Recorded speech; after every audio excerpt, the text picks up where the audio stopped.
Hello friends. जैसा कि आप लोगों का डिमांड था कि सर आप थोड़ा सा सिलेबस को लेके डिस्कस कर लें।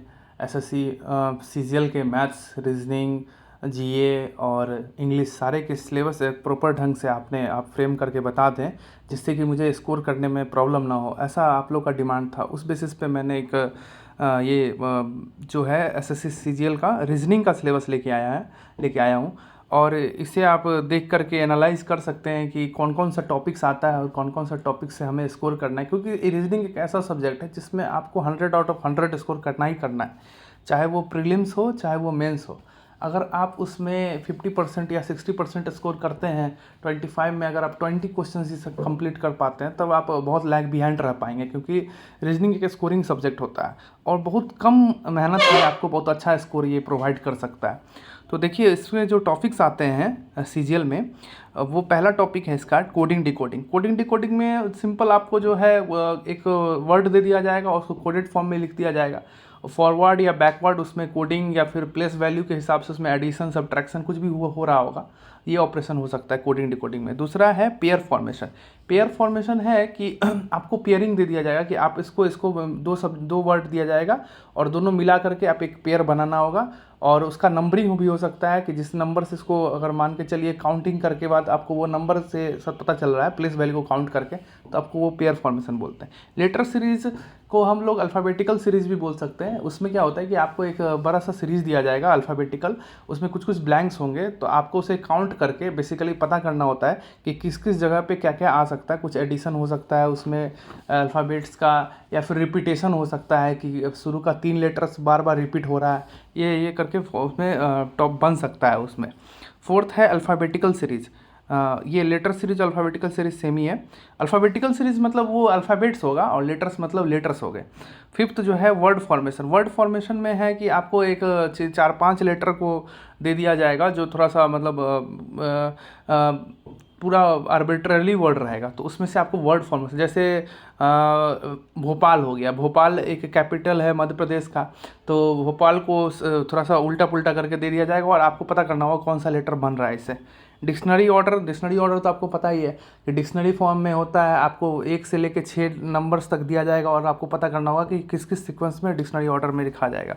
ऐसा डिक्शनरी ऑर्डर में एक और आता है, वो आपको दिया जाता है, जिसमें कि होता क्या है कि जैसे आप कभी ये नौकरी लेते हैं या किसी एडवर्टाइजमेंट में आप कोई चीज़ एडवर्टाइज़ करते हैं कोई अपना प्रोडक्ट को, तो क्या कैसे कैसे वो सीक्वेंस बनता है, आप उसे प्रिपेयर करते हैं, आप उसे प्रिंट करवाते हैं, आप उसके न्यूज़पेपर के एडिटर से मिल करके उसे पोस्ट करवाते हैं, फिर लोग देखते हैं, फिर उसको एनालाइज करके एक्सेप्ट करते हैं, फिर आपका जो एडवर्टाइजमेंट है वो फॉरवर्ड होता है। तो ये भी सीक्वेंस में आपका डिक्शनरी ऑर्डर में पूछा जा सकता है। जंबलिंग, सेवन्थ टॉपिक है जंबल। जंबलिंग में कुछ कुछ वर्ड्स होंगे, वो 3 लेटर वर्ड होंगे, उसको जंबल्ड फॉर्म में होंगे, आपको डिटेक्ट करके बताना होगा कौन सा वर्ड किसका है। फिर से नंबर सीरीज, 8th है नंबर सीरीज। नंबर सीरीज में कुछ नंबर्स होंगे, कुछ का डिफरेंस लेकर के, कुछ का मल्टीप्लिकेशन के फॉर्म में नंबर्स बन रहे होंगे। मिसिंग नंबर में होता क्या है, एक नंबर 2 नंबर मिस करके दे दिया और आपको उसको फाइंड करना होता है। एनालॉगी तो आपको पता ही है, एनालॉगी में क्या होता है कि जैसे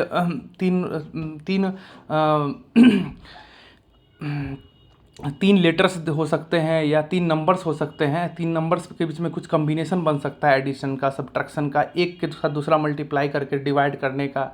कोई एक रैंडम नंबर से डिवाइड कर दिए या वेरिएबल से डिवाइड या मल्टीप्लाई कर देंगे तो सी नंबर या थर्ड नंबर बनेगा। उस तरह से एलियोलॉजी होता है। ऑड वन आउट मतलब कि आपको सपोज 4 लोगों में 4 फिगर्स दे सकते हैं, 4 लोगों के बारे में बता सकते हैं, उसमें से 3 तो एक जैसे होंगे, एक ऑड होंगे, तो उसमें ऑड वन आउट। 12th है कोडेड इक्वेशन। एक इक्वेशन दे दिया जाएगा कोडेड के फॉर्म में और उसमें आपको प्लस को सब्ट्रैक्ट करना होगा, प्लस को माइनस से रिप्लेस करना होगा, माइनस को मल्टीप्लाई से, वो कोडेड इक्वेशन होता है। डाइस तो आपको पता ही होगा। डाइस में क्या होता है कि आपको बैक पोर्शन का बताना होगा कि टॉप में अगर ये है तो बैक लास्ट में बॉटम में क्या हो सकता है, वो नंबर्स भी हो सकता है या कोई आर्बिट्ररी डायग्राम बना के भी दिया जा सकता है, या ओपन डाइस होगा, उसको आपको फोल्ड करके बताना पड़ेगा कि किस तरह से क्या फॉर्म कर सकता है। 14th नंबर है क्यूब एंड क्यूबाइड। देखिए, क्यूब और क्यूबॉइड, डाइस और क्यूब लगभग सेम ही टॉपिक है। क्यूब में क्या होता है कि जैसे आप डाइस में तो आपको पता है कि नंबर्स ही होंगे 1 से लेकर 6 तक। क्यूब में आपको कोई आर्बिट्रली कुछ फिगर्स दे दिया जाएगा प्रत्येक जो डाइस के जो फेसेस है, और आपको ज्वाइन करके बताना होगा कि ये कॉम्बाइंड होकर क्या चित्र का बन सकता है। काउंटिंग फिगर में काउंटिंग फिगर्स में आपको ट्रायंगल, रेक्टेंगल, स्क्वायर, क्यूब्स ये सब आपको काउंट करने होंगे, उस वो दिए होते हैं। 16 आपको ब्लड रिलेशन तो इजी है, कोडेड फॉर्म में भी हो सकता है और सिंपल भी हो सकता है ब्लड रिलेशन। 17 आपको कैलेंडर का कुछ कुछ फार्मूलाज होते हैं, वो आपको याद करने होंगे। कुछ कॉन्सेप्ट है हल्के फुल्के, उससे आपको देख लेंगे तो आपको कैलेंडर का क्वेश्चन बन जाएगा। 18 क्लॉक का भी कुछ फार्मूला होता है, उसमें मिरर इमेज, फिर से वाटर इमेज, ये सब पूछता है क्लॉक में भी। 19 डायरेक्शन सिंपल सा है, एक से east west north south direction में किसी पर्सन को चला दिया और वो फाइनली किस डायरेक्शन में है रिस्पेक्ट टू इनिशियल डायरेक्शन, या कुछ इसी तरह से क्वेश्चन बन सकता है। फिर आता है ब्लड रिलेशन, फिर से आ गया सॉरी। तो सिलॉक्स में तो आपको वेन डायग्राम है, उसका कॉन्सेप्ट है, वो आपको सीखना पड़ेगा सिलॉक्स बनाने के लिए। बेसिकली बैंक्स में जो सिलॉक्स पूछते हैं उससे काफ़ी इजी पूछते हैं एसएससी में। बैंक्स में तो only a few plus coded सिलॉक्स भी पूछते हैं, काफ़ी डीप में जाता है, बट लेकिन एसएससी में सिलॉक्स बहुत ईजी रहता है, तो एसएससी का सिलॉक्स करना काफ़ी ईजी है। फिर से रैंकिंग टेस्ट में जैसे कि एक पर्सन है, 25 लोग बैठे हुए हैं, वो दूसरे पर्सन से 2 लोग के पीछे है, तो फर्स्ट इनिशियल से और पीछे से दोनों के बीच में क्या डिफरेंस होगा, इसी तरह से क्वेश्चन फ्रेम होता है। सीटिंग अरेंजमेंट तो आप लोग जानते ही होंगे कि कुछ लोग बैठा दिए, नॉर्थ साउथ में बैठा दिए, ईस्ट वेस्ट में बैठा दिए, सर्कल में बैठा दिए, रेक्टेंगल में बैठा दिए, अपोजिट फेसेस, कुछ अंदर कुछ बाहर ऐसे देख रहे हैं, इस तरह से बनता है। पजल्स भी कुछ उसी तरह से मंथ से लेके मंथ बेस्ड होता है, डे बेस्ड होता है, बॉक्सेस बेस्ड पजल होता है, बहुत तरह का पजल होता है।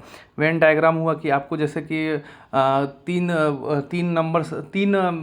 चीज़ के बारे में बता दिया, तो वो कैसे कैसे फॉर्म करेंगे वेन डायग्राम में, वो आपको वेन डायग्राम से पता चलता है। वेन डायग्राम मशीन इनपुट मतलब कि आपको कुछ ऐसे इनिशियल कुछ आउटपुट इनपुट दे दिया गया, और वो उस आधार पे आपको एनालाइज करके पता करना पड़ेगा कि आपको इनपुट से क्या आप एक्सट्रैक्ट करते हैं, और आउटपुट में भी आपको फिर वो कुछ सीक्वेंस दिया जाएगा, आपको उसी चीज़ को फॉर्म करके आउटपुट में बनाना पड़ेगा। ये बेसिकली बैंकिंग का टॉपिक है, बट लेकिन एसएससी में भी कभी एक आध क्वेश्चन आ जाया करते हैं।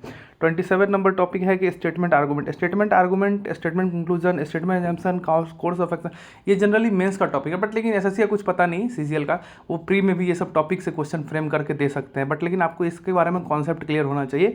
इसका क्या होता है कि इसको क्रिटिकल रीजनिंग भी बोला जाता है। ये सब टॉपिक जो आते हैं, course of action, cause and effect, statement conclusion, statement exemption, तो ये सब आपको टॉपिक ना खुद से फ्रेम करके बनाने पड़ेंगे, खुद से आपको इसका कॉन्सेप्ट सीखना पड़ेगा कि कैसे एज्यूम करते हैं, पहले कैसे कंक्लूजन को कैसे हम ट्रू मानते हैं, कैसे फॉल्स मानते हैं, कुछ एक्सट्रीम वर्ड्स की वर्ड्स होते हैं, उस सब चीज़ों को आपको याद करना पड़ेगा। कुछ प्रेमिसेस होते हैं, प्रेमिसेस को फॉलो करना पड़ता है, ये सब कुछ है। डिसीजन मेकिंग, तो आपको डिसीजन मेकिंग ईजी है। डिसीजन मेकिंग में आपको कुछ एक सिचुएशन दे दिया जाएगा और आपसे पूछा जाएगा कि आप उसमें क्या आपके लिए सही है, आप उसमें क्या अपना ओपिनियन रखते हैं, वो डिसीजन मेकिंग का क्वेश्चन होता है। Data sufficiency 31 number topic, data sufficiency बहुत ईजी है, वो बैंकिंग में जनरली ज़्यादा कर पूछते हैं, बट लेकिन अब एसएससी सीजीएल में भी पूछने लगे।